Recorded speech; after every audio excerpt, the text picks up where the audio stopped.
Kami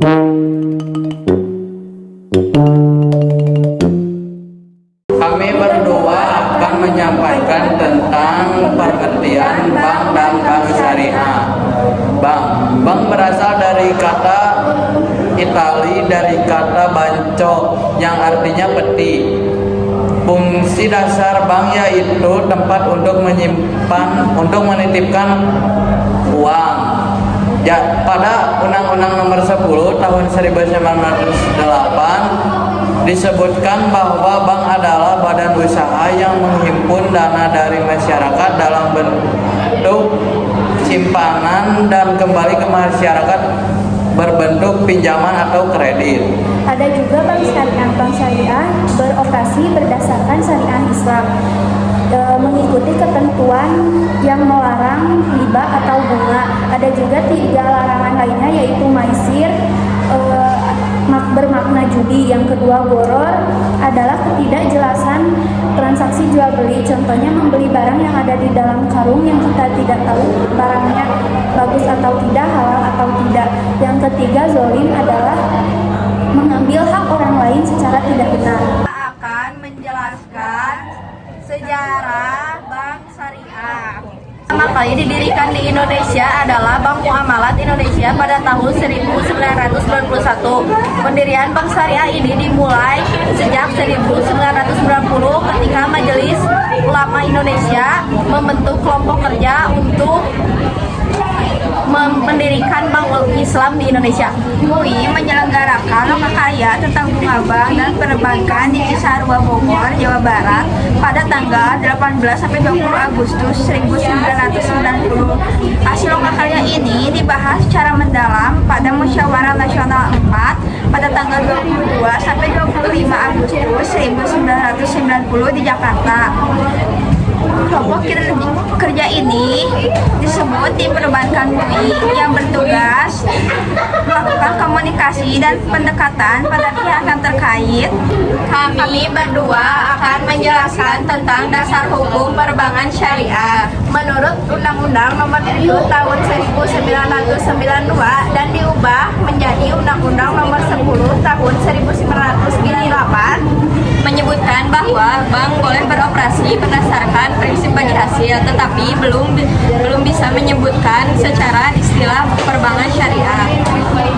Disebutkan juga dalam Al-Quran ayat 29 yang artinya, hai orang-orang yang beriman, janganlah kamu saling memakan harta sesamamu dengan jalan yang batil. Kami akan menjelaskan tentang penghimpunan dana dengan prinsip wadiah. Wadiah adalah titipan dari satu pihak ke pihak yang lain, baik sebagai individu maupun mengatasnamakan hukum yang harus dijaga dan dikembalikan oleh penerima titipan kapanpun pihak yang menitip akan mengambilnya. Wadiah ini terdiri atas 2 macam, yaitu 1. Wadiah yad lamalah, yaitu titipan yang belum dikembalikan. Contohnya kita harus menjaga titipan tersebut. 2. Wadiah yad amanah, yaitu pihak yang menerima titipan tersebut. Penghimpunan dana dengan prinsip mudrobah. Mudrobah ialah perjanjian kerjasama antar suatu usaha. Mudrobah terbagi menjadi 3 macam. Yang pertama, mudrobah mutlakoh, ialah pemilik dana memberikan kuasa penuh tanpa adanya batasan apapun terkait dengan usaha. Yang kedua, mudrobah mukiyadah, ialah di mana pemilik dana memberi batasan kepada pengelola dana. Yang ketiga, mudrobah musyitarokah, di mana pihak pengelola dana menyertakan modalnya dengan investasi kerjasama. Kita bertiga akan menjelaskan tentang penyaluran dana dalam perbankan syariah. Bank syariah menyalurkan dana kepada masyarakat dalam beberapa bentuk. Bentuk yang pertama adalah jual beli. Di dalam jual beli terdapat 3 skema. Skema yang pertama adalah jual beli dengan skema murabahah. Di dalam skema ini, penjual menyampaikan harga perolehan yang didapat dan mengambil keuntungan bersama dengan pembeli. Contohnya, saya ingin membeli sebidang tanah.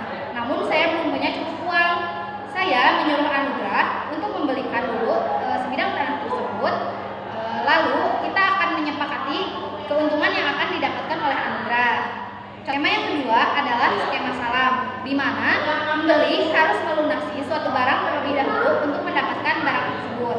Contohnya, saya ingin membeli barang kepada Devina, lalu saya harus melunasi barang tersebut, baru Devina akan memberikan barangnya kepada saya. Skema yang ketiga adalah skema istisna. Di dalam skema ini, di dalam skema ini, pembeli menugaskan kepada penjual suatu barang atau produk, dan penjual harus menyediakan produk tersebut sesuai yang disyaratkan oleh pembeli. Contohnya, saya menyuruh Anugrah untuk membuat 30 jaket, dan Anugrah harus menyediakan 30 jaket tersebut sesuai yang sudah disyaratkan oleh saya. Lalu kita akan menyepakati harga bersama. Yang kedua adalah sewa menyewa. Dalam sewa menyewa terdapat dua skema. Yang pertama adalah ijarah, yaitu perpindahan hak kepemilikan suatu barang atau jasa dalam waktu tertentu dengan syarat membayar uang sewa atau upah tanpa merubah hak kepemilikan. Contohnya, saya akan menyewa ruko kepada Alia, lalu kami berdua menyepakati berapa uang yang harus saya bayar dan berapa lama tenggat waktu tersebut. Di akhir periode nanti, ruko tersebut akan tetap menjadi milik Alia. Lalu, skema yang kedua adalah ijarah muntahiyah ditanggung, yaitu perpaduan antara sewa menyewa juga jual beli. Tidak beda jauh dengan ijarah, namun bedanya di dalam ijarah muntahiyah bitamik ini, di akhir periode barang atau jasa tersebut akan dijual oleh penyewa kepada orang yang menyewa. Contohnya, awalnya saya menyewa ruko kepada Devina. Saya sudah memenuhi syarat seperti uang sewa, lalu juga waktu tengah. Nah, di akhir periode nanti Devina harus menjual ruko tersebut kepada saya. Lalu yang ketiga itu ada investasi.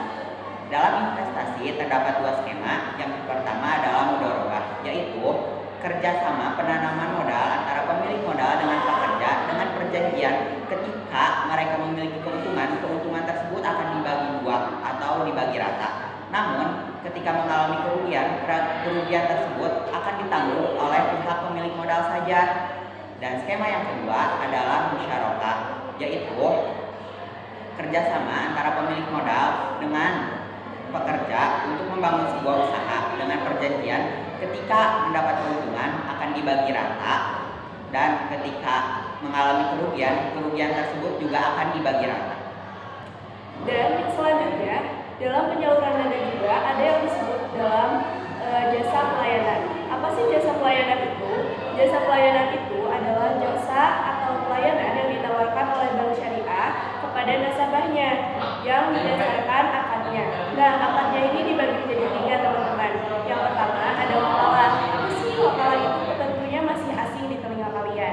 Wakalah ini adalah serah terima yang dilakukan oleh seseorang kepada orang lain dengan tujuan untuk melakukan atau mengerjakan sesuatu yang tidak dapat ia lakukan.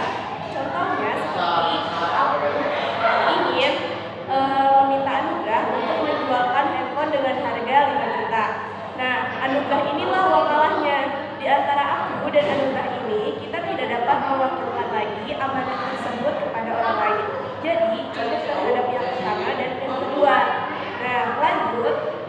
Yang kedua itu ada kafalah.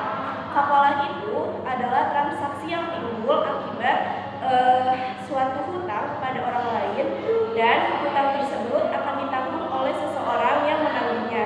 Contohnya seperti misalnya nih, aku itu berhutang sama Alia. Hutang aku ini dengan harga 500.000.